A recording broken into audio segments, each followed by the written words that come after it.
Hey everybody, welcome to Adrianne's Kitchen. I got a lot to do today. We are gonna make a couple different videos in one because again, I have a lot of food to eat and I can't cook a dinner every single night if I still have food to eat. So I'm gonna try and pace these out. Don't judge me for wearing the same outfit every day. I pre-recorded. Ha! For today, we're gonna make a fajita chicken soup. It's gonna be tasty. Step number 1, as always, wash your hands. Step number 2, handy dandy apron. I have this pattern on pattern problem, guys. Sorry. If you have an issue with it, you can order me a plain apron and send it to me. I don't think anybody's got that big of an issue with it. And step number 3, get yourself a beverage. It is like 10 o'clock here, 11 o'clock here, so bubbly it is for right now. The sparkling water, not champagne, just in case you were listening and not watching. So let's get going. I thought I'd show you guys how the zoodler works. So I just cut the ends off of the squash, and then I'm just gonna twirl the zucchini. I'm putting it into this gallon baggie because I don't want these zucchinis to go bad before I get a chance to use them, but I'm not gonna use these zucchini noodles probably for another week or two, so I'm gonna freeze them instead. So, super easy. You hold the zoodler and then you twist your zucchini. Not hard at all. $15, Bed Bath & Beyond. For our fajita chicken soup, I'm going to use the shredded chicken that I made the other day because I still have plenty of that. We're going to chop up this onion. I still have some jalapenos. I'm going to chop those up and add it in there.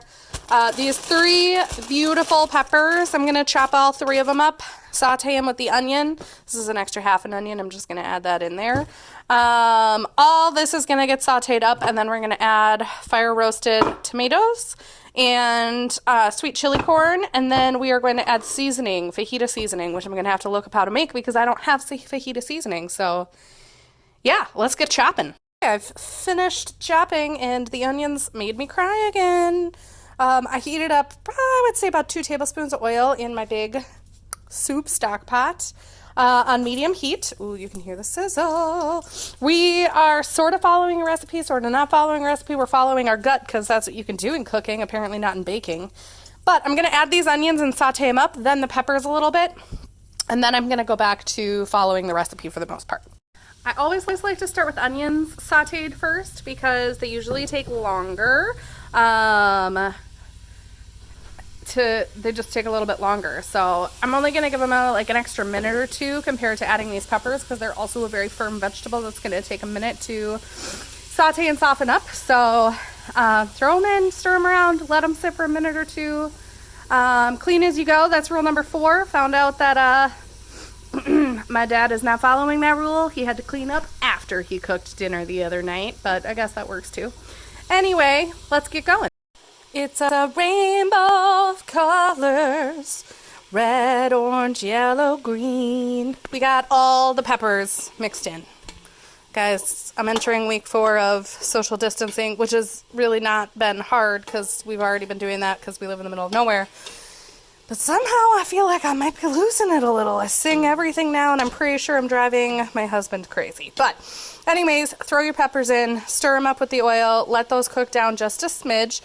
In the meantime, I'm going to make the seasoning. It called for all sorts of stuff. Chili powder, onion powder, paprika, salt, pepper, cumin, sugar. I'm going to use erythritol. We're going to mix all that up. All right, we're going to add 1 can of corn. That's in. I'm going to add this entire jar, when I open it, of the fire roasted diced tomatoes. I'm going to include the sauce. So the recipe I'm using calls for salsa and for rotel. Rotel is usually a 10-ounce can. This is a 14.5-ounce can. So I'm not going to be adding any salsa because I don't have any salsa right now. So I'm going to add this, and then I'm going to add what calls for 32 ounces of chicken stock. If you remember, yesterday I used approximately 1 cup. So I'm going to dilute it with a little bit of water to make sure I have the correct amount of liquid. Let's add it all in. Okay, I got all the liquids in, the corn, the fire roasted tomatoes. I'm going to add that chicken from the other day, and then we're going to mix that in. And then I'm going to add in the fajita seasoning that I just made.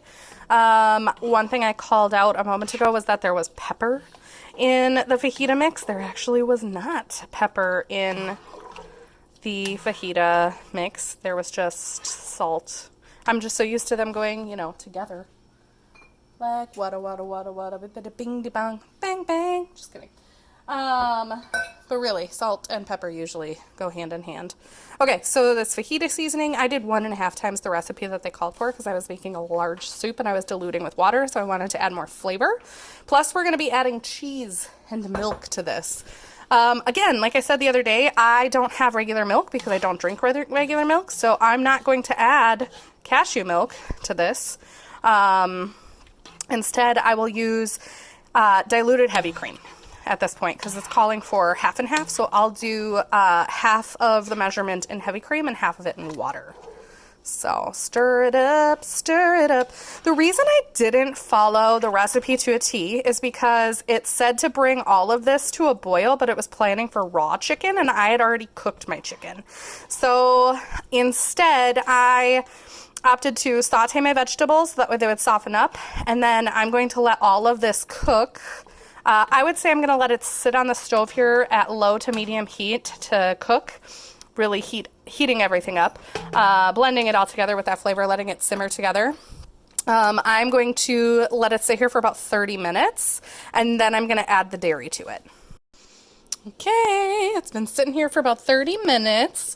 I did boil it for about 10 and then I dropped it down to low and it just, ooh, that simmer.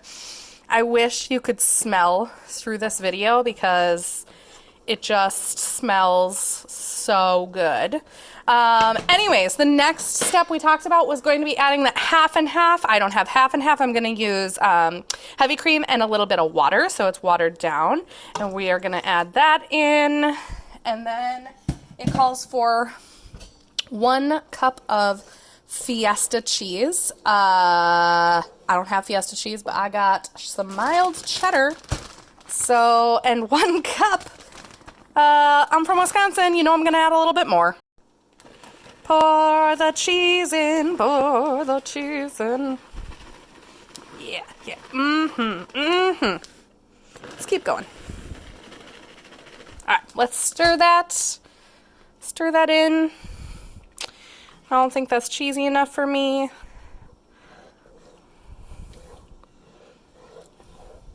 Technically, this recipe called for cornstarch, which I'm assuming is to be used as a thickening agent for the soup, but I just didn't want to add that. So if it's too runny, you can definitely have some cornstarch or add some flour or something to thicken up your soup.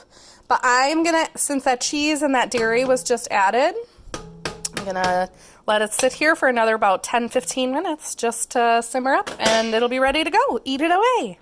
This right here, guys, is soup. I would say I probably have, oh my gosh, 8 cups of soup, 8-ounce cups of soup, which is great. We're probably gonna freeze some. You can top it with sour cream. You can top it with green onion if you have it, and more cheese, obviously. So it's gonna be super tasty. And I'll, of course, copy the link that I sort of followed into my YouTube video. Have a great day. 10 out of 10, best thing I've eaten all day.